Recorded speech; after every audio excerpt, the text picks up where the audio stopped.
Welcome to Unleashed at Work and Home, the show dedicated to helping veterinarians, vet techs, dog trainers, shelter and rescue workers, pet sitters, and all the other animal-crazy pet professionals manage their stress and find more joy.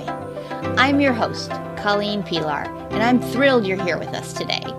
Make sure you hit the subscribe button on your favorite app so that you won't miss a single episode. This episode is brought to you by our free community, the Circle of Resilient and Thriving Pet Professionals. If you like the ideas shared here, then you're invited to continue the conversation with other lifelong learners in the community. You can find out more at colleenpilar.com. It's the perfect place for you to learn cool stuff, feel good, and take action to create the life you love. Come join us. My guest today is Stephanie Kern from Sit Happens Dog Training and Behavior in Athens, Georgia. Thanks for joining me today, Stephanie. Thanks for having me. So tell us a little bit about your story, because you are both a vet tech and a dog trainer, and I'm curious to know how you went from little kid to both of those careers. So I am born and raised in Georgia. My entire family is from New England, so they say I have an accent. I don't think I do, but I was definitely raised by two Yankees, which made things interesting. But I have my bachelor's degree from the University of Georgia, and I started college with the intent to be a veterinarian, like all kids who love animals do. And then organic chemistry and I we didn't make a lifelong friendship there. So I veered off into the world of wildlife biology with the intent of doing wildlife rehab. Come to find out, not a lot of money to be made in that. So I kind of bounced around with a couple different internships and jobs and got started at a local pet store in Athens that I was helping take care of the animals. And Tina, the owner of Sit Happens Dog Training, was teaching classes in the back store room of that store. So she teases me to this day that I got a lot of information for free because on my lunch breaks, I would hide in the corner and listen to her classes until one day she says, "Why don't you take a class? Actually take it." So she was instrumental in helping me with my first dog, who is since passed. But that dog she made me a better dog trainer and a better dog owner, but she was not easy. I learned a lot, but Tina was instrumental in helping me manage the dog that I had in front of me. So after working at the pet store, I started thinking about the veterinary world while trying to get my foot in the door with Tina and helping with her classes. And for some reason, some veterinary clinic a little bit away from Athens decided to hire me and train me on the job to be a vet tech. So I don't have any degree or schooling in veterinary medicine, just learned on the job. So I'm now in my fourth clinic in 10-ish years. I worked at 3 general practice clinics. So your general practice, your vet that you go to for all the things. I'm currently at our local humane society in the spay-neuter center, which is a big difference from general practice. It is spay, neuter over and over and over and over and over 30 times a day, every day. So it's different, but I like it. And throughout those 10 years of working in veterinary clinics, I attended Tina's classes when I could and assisted where I could. And probably 5 years ago, we got the opportunity to start teaching classes at a humane society in Northeast Georgia. And we wrote the curriculum together of a class specifically tailored to them. So that kind of got my foot in the door of being an instructor. And then we are now teaching at the same pet store that I met Tina at in Athens. And I'm the main instructor of that class that we wrote together. that is now solely taught in Athens. And I'm on my second dog, and I am just, trying to figure out where to go from here, stay in veterinary medicine.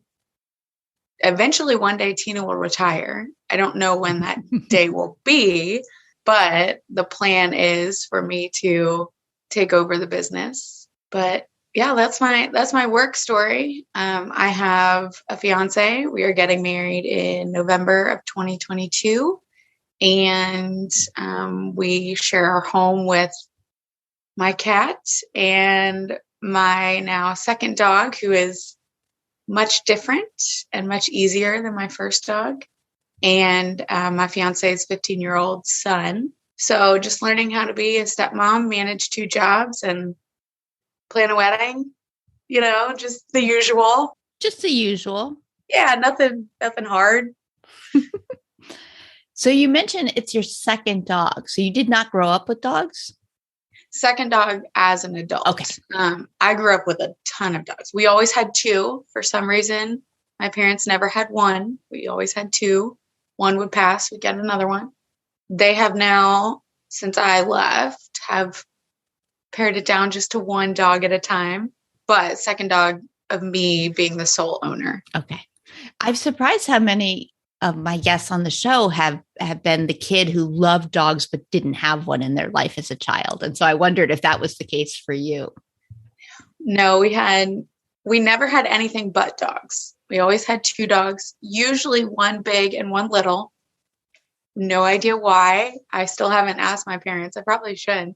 But first dog I got while I was in college, I probably should not have been a dog owner at that time, but here we are.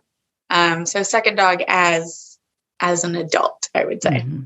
It's also interesting how many pet professionals have the dog that taught them what they needed to know, and so, yes, most college students aren't ready to adopt a dog, but wasn't your dog lucky to have somebody who cared so much to really learn and use your lunch break to sit in a dog training class and find things out and then work with her? And what a gift for both of you that you were connected, even though it was a tough time in your life to be doing that, and that she wasn't the dog that would be easy to do that with. No, I'm a full believer that you acquire in whatever way you acquire the dog that you're supposed to have. Mm-hmm. And I was very lucky to work at a vet clinic for so long because the discount definitely came in handy with her. She had a lot of medical issues and behavioral stuff, but I learned stuff that I still use to this day. So it was she was meant to be mine. So. Can you tell me one thing that that you're better about as a result of having her in your life? No one's ever asked me that. So I would have 2 different answers. Medically, I would say that there's not always one correct diagnosis. There's not always one, all of these symptoms can be attributed to whatever, diabetes. There's often more things in play that we may realize. And training behavior-wise, I would say to listen to your dog, right? Like I was, like I say a lot, I was young and dumb. She helped me grow up, I would say, but she taught me that I need to listen to the dog instead of putting what I think first and look at the dog in front of you, not what you think the dog in front of you is trying to tell you. Actually look and observe first before forming an opinion or a mindset or a training plan or something like that. Mm-hmm. And that's such a powerful insight, not only for the dogs that you work with, but just all of your life, just like look at what's actually here, not what I'm thinking about what's here. Yeah, I would say it comes into play daily, even in personal relationships, right? Where I'm dealing with clients or what have you. And I tend to hear, for example, Basset Hound. I'm like, okay, he barks, probably has an ear infection. pretty happy though. And then the actual basset hound comes in and I'm like, huh, you're none of those things. Probably should have waited to actually see you before forming those opinions. Yeah. Yeah. It's interesting. So you are also very interested in wildlife biology. What made you decide to head toward, I mean, besides money, the domestic side?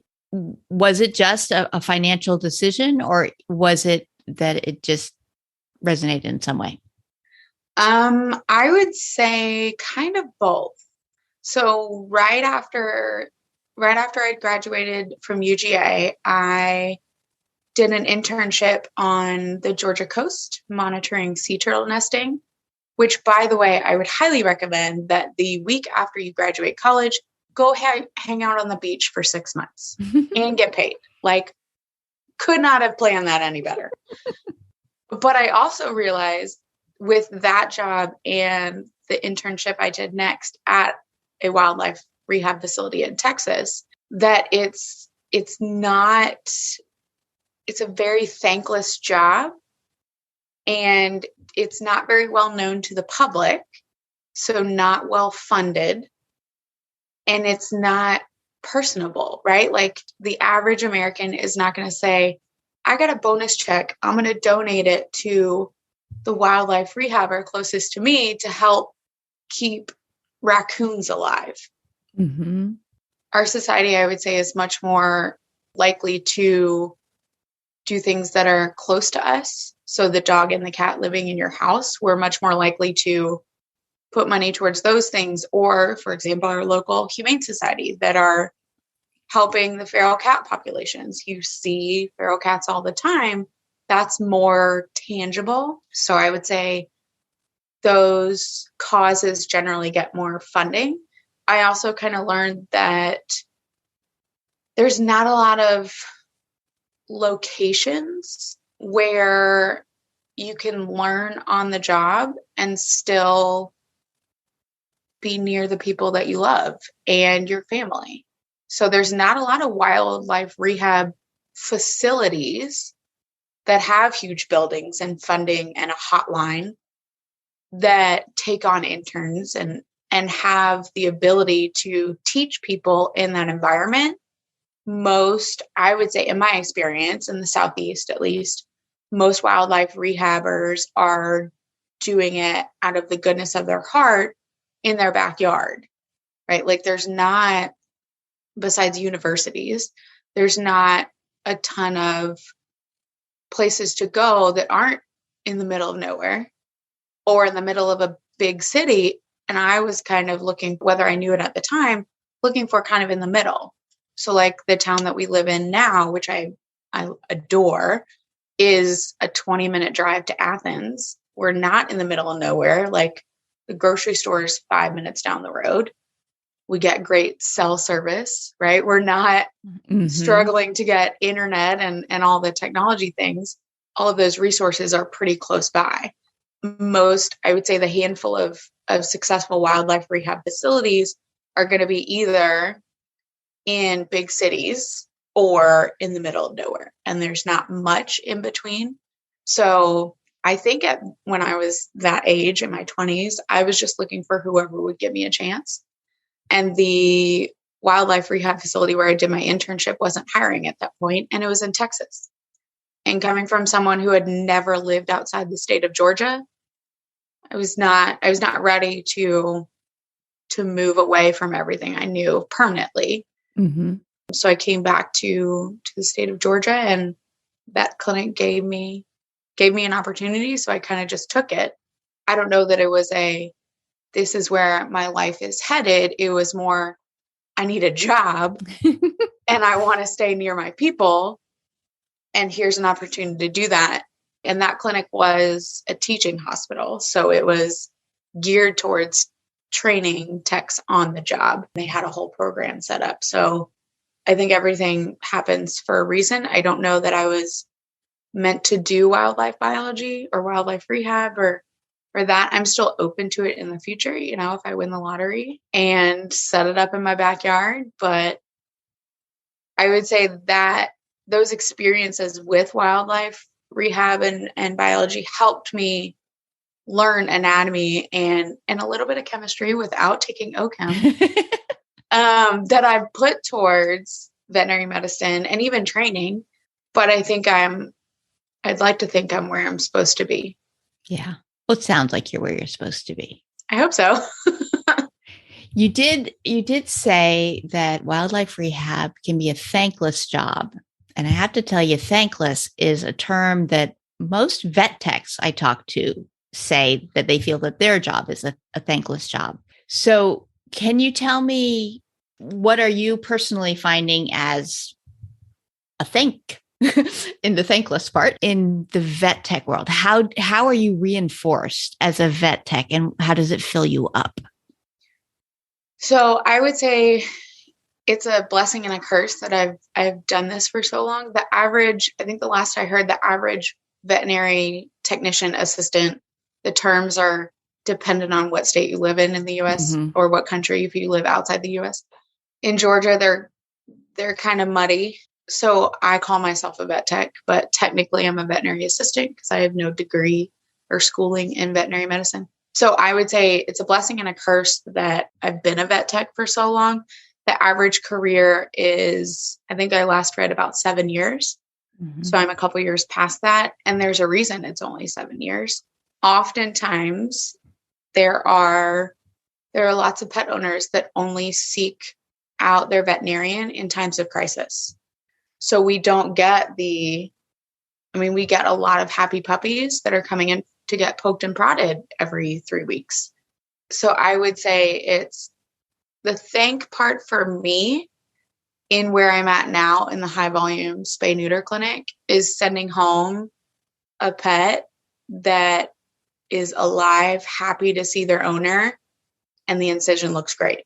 Like my bar is pretty low, which probably means that I'm chronically burned out and fatigued, but I'm like that crusty old vet tech that is like, it's alive, it's fine.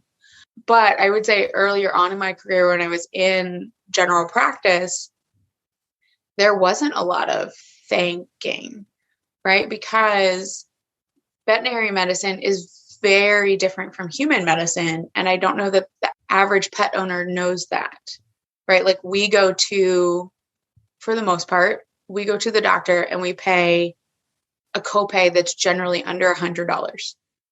And we get a lot of things for free because we pay a monthly insurance fee. For the most part, pet insurance is not a popular thing. Now, I have pet insurance because I know how it works. I know how the system works, but I don't know that it's popular enough that people realize the actual cost of things. So in one of the social media vet tech groups, we share all the time about techs that go to the hospital for work-related injuries, right? Like cat bites and all the things. And they share copies of their hospital bill that is for essentially what is a Band-Aid and some antibiotics. The bill is $5,000 to $10,000, and it's either covered under workman's comp or they pay a copay and it's free. Yeah. We don't have that in veterinary medicine for the average. Most pet insurance is reimbursement. So the owner has to pay it up front first, then they get their money back from the insurance company. So I think the thankless part of veterinary medicine comes from the financial. Like we have to charge for our services. At the end of the day, every veterinarian is a business. Whether it's corporately owned, private owned, publicly funded, whatever, it's still a business. We still have to pay the electricity bill. We still have to pay payroll. So yes, your bill is due at the time of service. And I don't want to speak for all veterinary staff in the world, but if we could do everything for free and we can still pay our bills, I'm pretty sure all of us would. Yeah. Like that would be fantastic. But I think because most of the time people are seeking out veterinary assistance for trauma, right? For things that came on all of a sudden that were not expected. there are times that you have to pay a bill and you're not taking your pet home. That sucks. Like, that's hard. And I totally get that.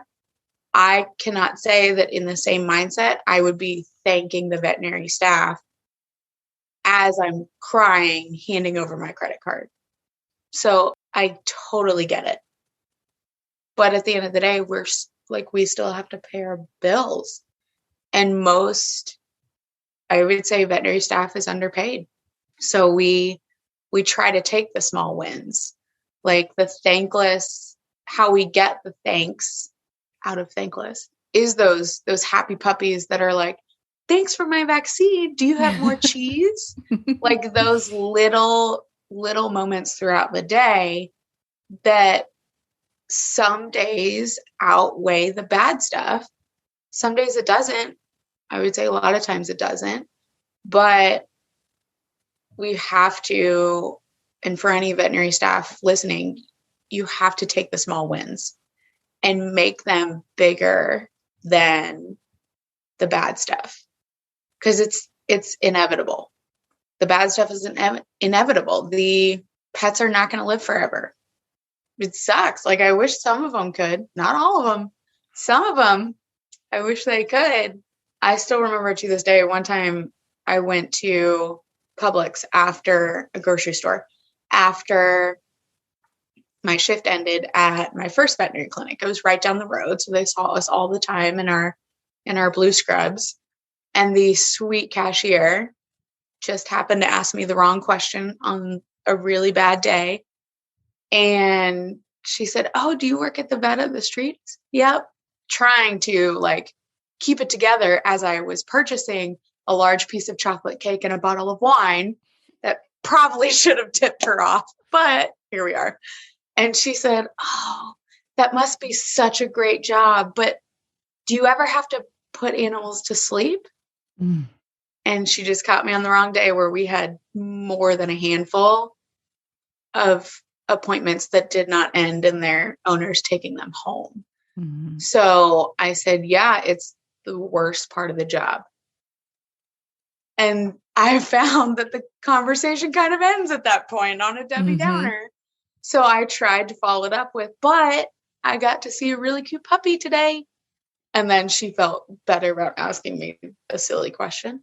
So I will never forget that moment because I had to, in my mind, change the narrative of, yes, that does happen. Just like people pass away, animals pass away, I would say in larger numbers because they don't live as long. And we have to take the happy puppy appointments and make those bigger in our minds than the sad times. Yeah. Which is super important to do. But in that particular story, you also were put in the position of dealing with your own stress, struggle, and grief, and then making it okay for her. So rather than sharing the stress, not sharing, but like offloading it, like when you saw her start to realize, oh, then you needed to make it a little bit better for her. We didn't need to, but you chose to because you have the kind of heart that does that. But there's a cost to that too. There's a cost to that too, in that you can't just walk around telling everyone, do you know what's really hard about my job? Because while that may in some ways lighten your load, it causes other people moments of grief and pain too, that you don't want to cause them. So it's like you need to have the right people to talk to in the safe places to talk about these things because they must be discussed and shared. But most people don't want to hear it and aren't prepared to hear it.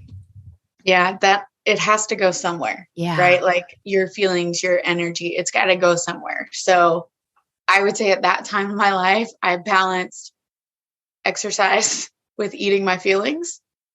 It, for the most part, I was pretty lucky. It balanced out until I stopped exercising. But yeah, it has to go somewhere. Yeah. One of the things I read recently was before you start a conversation about something serious or whatever, you ask the person, do you want to vent? do you want me to listen? Do you want advice?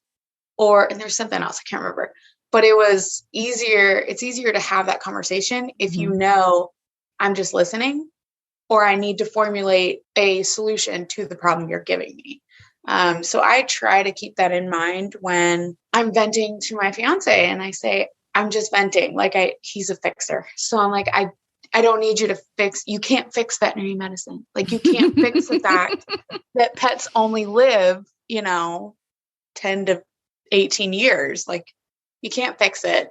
I just need to get it off my chest so I can start the next day with a clean slate. I asked you for some words that had meaning to you, and they feel like they relate here now.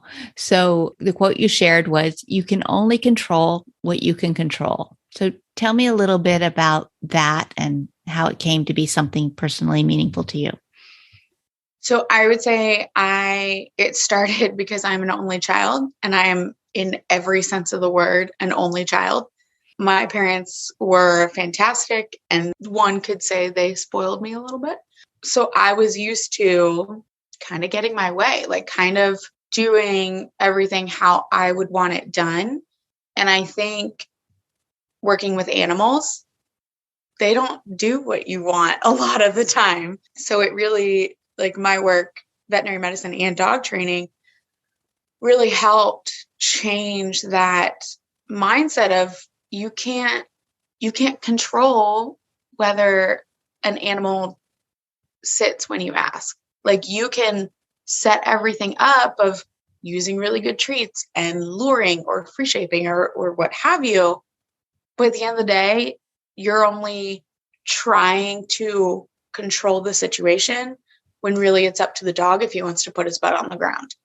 In veterinary medicine, you can't control if a pet gets better or not. Like you can do supportive care and do chemotherapy and all the things, but at the end of the day, it's up to the animal whether they want to fight what's going on or not. So I really think it started in professional life and crossed over into personal life. I think at nearing the end of my last relationship and getting into a relationship with my fiance now, it really hit home. You have to stop trying to control everything, and some things just happen, and there isn't always a reason. A lot of times there is a reason. It doesn't come up right away, but I really tried to consciously stop trying to control everything and stop overthinking everything. That was my New Year's resolution this past year, of stop overthinking. I'd like to think I've done a great job at it, but there's still sometimes that, probably more so in my personal life, that I'm like, no, we have to do it this way. And then I hope my mom isn't listening, but I hear my mom's voice go, is that kitchen sink clean? I'm like, no. But everyone's definition of clean is different. To be fair, everyone's definition of their dog's down cue is different, right? Like in your more high level activities, which I don't do, so I'm sorry if I'm throwing out the wrong terminology, but like rally and agility and all that, I'm assuming the dog has to lay down in the same manner every time, like either head first, but for there probably is some structure about what the down should look like. I don't care. My dog down's probably different every time. We're actually putting on cue that he puts his head down first and then butt collapses. But just because he offered that, I don't care how he lays down. He's 60 pounds. I would like him to lay down a lot of times, but I can't control whether he lay down. I can do what I know how to do to set up the situation to be successful in trying to get the outcome I want. But at the end of the day, I can't control that. So I think recently, probably within the last 3 to 5 years, it's really hit home that I can't control a lot of things. And I'm not super religious, but there is someone in charge, and it's not me. I can't control how many cups of coffee I had today, and we're on number 2. But I can control the little things, and I do take ownership of that. Like, I control what I put in my mouth. I control what groceries I buy and what I feed my animals so that I can try to prevent any disease in the future with them. But I can't control if my dog gets cancer. I can't control. My cat is a year ago this month. She was diagnosed with the early stages of kidney failure. I wish her the best of luck. She's really pretty, can't really touch her. So I feed her as best I can. When disease takes over, she's not going to suffer, but I can't control when that disease process starts or ends. Mm-hmm. I think my last dog really started that process of I can only control what I can control. Like, at one point she was on like 10 different medications, and I did everything right. I cleaned her teeth because she had horrible teeth. Like, every 6 months she was getting dental cleanings.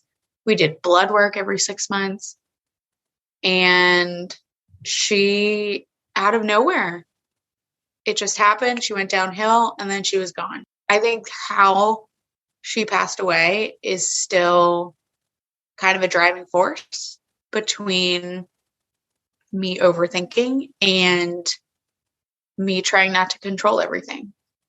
Because at the end of the day, I know that I did everything correctly, and she's still gone. So Mm-hmm. I've tried to learn from that, but also try not to repeat the same thing over and over with every dog that I have. So we're trying new things. And I can't control what happens in the end. I can only control my daily choices of what I eat, what I drink, which so far today is only coffee, and what I feed my animals, right? I can't really control what my fiance and my stepson eat. I try, but at the end of the day, that's up to them. I can't control them. I can't change the fact that my definition of a clean kitchen is different from both of their definitions of a clean kitchen. And I get to decide if their definition of clean is good enough, or if I want to go back and make it actually clean. I can't control that they think it's clean. It is what it is. So I think what I did just there was, it is what it is. Mm-hmm. I've done that a lot in the past 3 years, I would say, of it is what it is. I think COVID probably started that as well, where I was like, clearly I can't control what the heck is going on out here. So it is what it is. Mm-hmm. There's a nice balance, though, in letting go, it is what it is, and letting things be as they are. And also the intelligently setting yourself up for success, like the things that you can control and the things that you can do that make it more likely that your animals will be healthy, or that your dog will lie down, or any of the things, or that your kitchen will be clean. the pieces that there is a distinction. I can only control what I can control. Yes. And there are things I can control. And there are times that we feel sort of trapped and powerless. And one of the things you said earlier in this conversation was you do need to catch those moments of happiness and hold them, because they are more likely to be fleeting and the heavy things are harder. And so that is something you can control. And that is something you're demonstrating that you control. Like, just in the way you've shared your stories here, your ability to recognize the importance of that you need to define what's meaningful and powerful and joy-filled for you, and that you need to prioritize finding it and holding it and seeing it and cherishing it. I like how many different ways you can use that quote. It can apply in so many different circumstances as a way of letting go and as a way of taking responsibility, stepping up and saying, well, I can only control what I can control, but these are the pieces that I could probably take action on. And that I can see a piece that I could take action on and choose not to, and allow that to be, because I'm going to choose not to control something. And also, like you said, getting a win, right? Like getting reinforcement from, I chose to take action on that, knowing it was the right or a good choice to control that, and getting that good feeling, that good, warm, happy feeling of, hey, that was good. And then moving on to the next minute decision of, am I going to try and control that? Nah, we'll see what happens. Good luck. Well, this feels like a really good place for us to wrap up right there on the, am I going to try to control that? Nah. It is what it is. It is what it is. Thanks so much for joining me today, Stephanie. This was a really fun conversation. I very much enjoyed it. I did too. Thank you for having me. I appreciate it. Thanks for listening to Unleashed at Work and Home. I invite you to come learn more at colleenpilar.com, where you can be steady, be strong, and be long.